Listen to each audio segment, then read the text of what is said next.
Դեպի Հայաստան, Ադրբեջանի և Վրաստանի տարածքով երկաթուղով ռուսական և ղազախական բեռների տեղափոխումը ձեռնտու է բոլորին, ինչը հաստատվում է փոխադրումների աճող քանակով։ Այս մասին 10 գործակալության հետ հարցազրույցում հայտարարել է Ռուսաստանի փոխվարչապետ Ալեքսեյ Օվերչուկը։ Նրա խոսքով Ռուսաստանի կառավարությունը շահագրգռված է առևտրի զարգացմամբ և երկրների միջև բեռնափոխադրումների հոսքի ավելացմամբ։ Օվերչուկը նշել է, որ Հայաստանի ապաշրջափակումը, Ադրբեջանի երկու հատվածների միջև հարմար տրանսպորտային հաղորդակցության բացումը և Մեղրու հատվածի վերականգնումը անհրաժեշտ են ողջ Հարավային Կովկասի զարգացման համար, և միայն Ռուսաստանի ներկայությունն այս գործընթացում կարող է շահերի հավասարակշռություն ապահովել։ Նա վստահություն է հայտնել, որ ռուսաստանցի մասնագետները կարող են արագ վերականգնել Հայաստանի երկաթուղիները Ադրբեջանին և Թուրքիային կապող հատվածները։ Այդ հարցը Ռուսաստանում քննարկվել է ամենաբարձր մակարդակով և դրական արձագանք է ստացել։ Օվերչուկը նշել է, որ ռուսական պատվիրակությունը վերջերս է վերադարձել Երևանից, որտեղ քննարկվել են այդ հատվածների վերականգնման համար միջոցների ներգրավման և ներդրումների վերադարձելիության պայմանները։ Ըստ ռուսաստանցի փորձագետների, երկաթուղու այդ հատվածների վերականգնումը կոմերցիոն նախագիծ է։ Օվերչուկը նաև նշել է, որ Հարավկովկասյան երկաթուղի ընկերության կոնցեսիան երրորդ կողմին վաճառելու ոչ մի օբյեկտիվ պատճառ չկա։ Նա նաև հայտարարել է, որ Ռոսատոմը կարող էր երկարաձգել Հայաստանի ատոմակայանի աշխատանքը մինչև 2036 թվականը, սակայն այդ հարցում կարևոր է, որ Երևանն ընթացիկ աշխատանքները վստահի ոչ թե եվրոպական, այլ ռուսական կապալառու ընկերություններին։ Ռուսաստանի փոխվարչապետն անդրադարձել է նաև ԵԱՏՄ-ի շրջանակում գործակցությանը, շեշտել՝ միությունում ոչ մի որոշում չի կայացվի ի հեճուկս Հայաստանի շահերի։ Հայաստանն ունի հավասար ձայնի իրավունք Ռուսաստանի և միավորման մյուս բոլոր անդամ պետությունների հետ միասին, անկախ տնտեսությունների և երկրների չափերից։ ԵԱՏՄ շրջանակներում ոչ մի որոշում չի կայացվի, եթե այն չհամապատասխանի Հայաստանի շահերին, ասել է ռուսաստանցի պաշտոնյան։ Օվերչուկն ընդգծել է, որ Ռուսաստանը չի խոչընդոտում Հայաստանին նոր գործընկերներ գտնելու և արտաքին շուկաների ընդլայնման հարցում, այդ թվում Միացյալ Նահանգների և Եվրամիության հետ։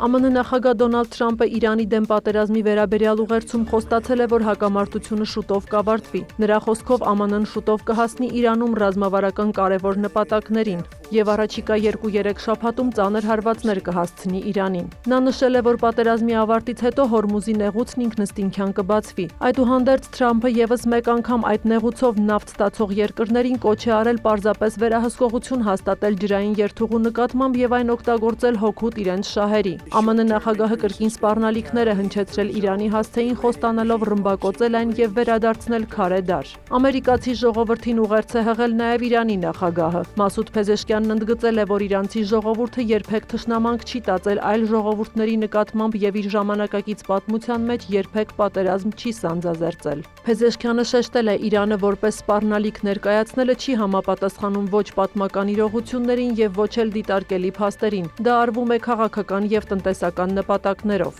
Միևնույն ժամանակ Իրանի ԱԳՆ խոսնակը հայտարարել է, որ ամերիկյան առաջարկները, որոնք Իրանին փոխանցել են միջնորդները, պարունակում են չափազանց կոշտ և անտրամաբանական պահանջներ։ Էսմայիլ Բաղայիի խոսքով իրանցիները դրան վերաբերվում են ծայրահեղ զգուշությամբ։ Նա ևս մեկ անգամ կրկնել է, որ ԱՄՆ-ի հետ բանակցություններ չեն ընթանում։ Ի պատասխան առաջիկայում Իրանին ծանր հարվածներ հասցնելու Թրամփի սպառնալիքներին, Իրանի զինված ուժերից խոստացել են ավելի կործանարար և ջախջախիչ հարվածներ հասցնել ԱՄՆ-ին և Իսրայելին։ Ըստ զինված ուժերի խոսնակի հայտարարության, Իրանի ռազմական արտադրությունը գտնվում է այնպիսի վայրերում, որոնց մասին հակառակորդը չգիտի, և Իրանի զինված ուժերի թուլանալու մասին պնդումները կեղծ են։ Զուգահեռ ռազմական գործողությունները շարունակվում են։ Իրանը և լիբանանյան Հզբոլահը հրթիռներ են արձակել Իսրայելի ուղղությամբ։ Տասնյակ անօդաչուներ են խոցել Արաբական Միացյալ Էմիրություններում։ Իսրայելի կողմից հարվածների է ենթարկվել նաև Լիբանանը, որտեղ նոր զոհեր են արձանագրվել։ Իրաքում ԱՄՆ դեսպանատունը զգուշացրել է, որ առաջիկա 2 օրերին Բաղդադը կարող է հարձակման ենթարկվել իրանամետ զինված խմբավորումների կողմից։ ԱՄՆ պետքարտուղարությունն էլ $3 միլիարդ պարգևատրում է առաջարկել Իրաքում ամերիկյան դիվանագիտական հաստատությունների վրա հարձակումների մասին տեղեկատվության համար։ Միևնույն ժամանակ տարածաշրջանում խաղաղություն հաստատելու կոչեր են հնչում։ Կրեմլից հայտարարել են, որ Մոսկվան պատրաստ է նպաստել հակամարտության լուծմանը։ Դմիտրի Պեսկովի խոսքով Ռուսաստանի նախագահը շարունակում է շփումները տարածաշրջանային ղեկավարների հետ այս թեմայի շուրջ։ Չինաստանն իր հերթին պատերազմում ներգրավված կողմերին կոչ է արել անհապաղ հրադադար հաստատել և հնարավորինս շուտ սկսել խաղաղության շուրջ բանակցությունները։ Թուրքիայի փոխնախագահ Ջևդետ Յիլմազը Ադրբեջանում ընթացող թուրքական պետությունների կազմակերպության անդամ երկրների վարչապետների եւ փոխնախագահների հանդիպման ժամանակ ողջունել է Հայաստանի եւ Ադրբեջանի միջև կայուն խաղաղության հասնելու ուղղությամբ ձեռնարկվող քայլերը։ Թուրքիայի փոխնախագահը նաեւ հարցազրույց է տվել ԱՊԱ լրատվական գործակալությանը։ Յիլմազի խոսքով Թուրքիայի եւ Հայաստանի, ինչպես նաեւ Ադրբեջանի եւ Հայաստանի միջև ցամաքային սահմանների բացումը կլինի տարածաշրջանում ընթացող խաղաղության եւ կարգավորման գործընթացների ամենանշանակալի արդյունքներից մեկը։ Սա իր հերթին կնպաստի տնտեսական զարգացմանը եւ կամրապնդի կայունությունը Հարավային Կովկասի տարածաշրջանում միջնաժամկետ եւ երկարաժամկետ հեռանկարում, եզրափակել է պաշտոնյան։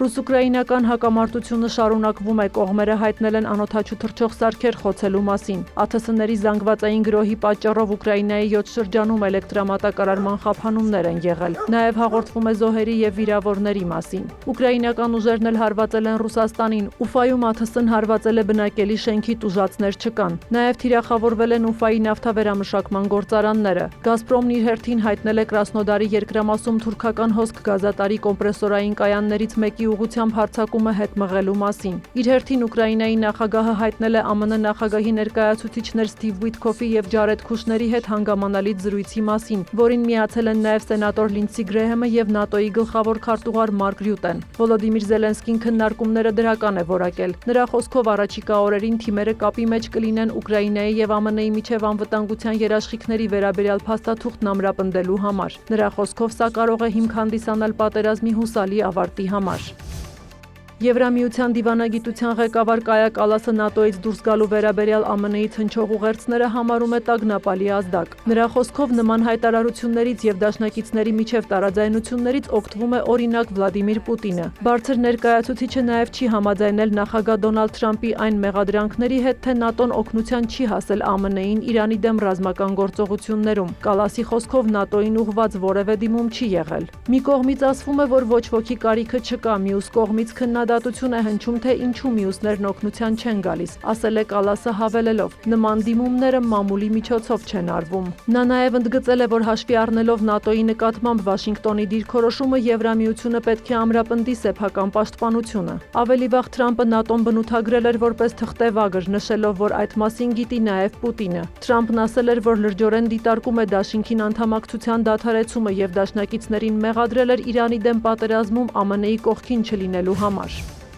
Ֆրանսիայի նախագահ Էմանուել Մակրոնը երկօրյա այցով ժամանել է Հարավային Կորեա, որտեղ նախատեսվում է հանդիպում նախագահ Լի Չժեմյոնի հետ, մասնակցություն տնտեսական ֆորումի եւ ընթրիք K-pop աստղերի եւ ֆիլմարտադրողների հետ։ Սա Մակրոնի առաջին այցն է Կորեայի Հանրապետություն 2017 թվականին Ֆրանսիայի նախագահի պաշտոնը ստանձնելուց ի վեր։ Սեուլ ժամանելուց առաջ Մակրոնը կնոջ հետ հանդիպել է Ճապոնիայի կայսեր եւ կայսրուհու հետ, եզրափակելով երրորդյա այցը Տոկիո։ Մակրոնն ավելի վաղ բանակցություններ էր վարել Ճապոնիայի վարչապետ Տակաիչիի հետ։ Կողմերը մի շարք համաձայնագրեր են ստորագրել։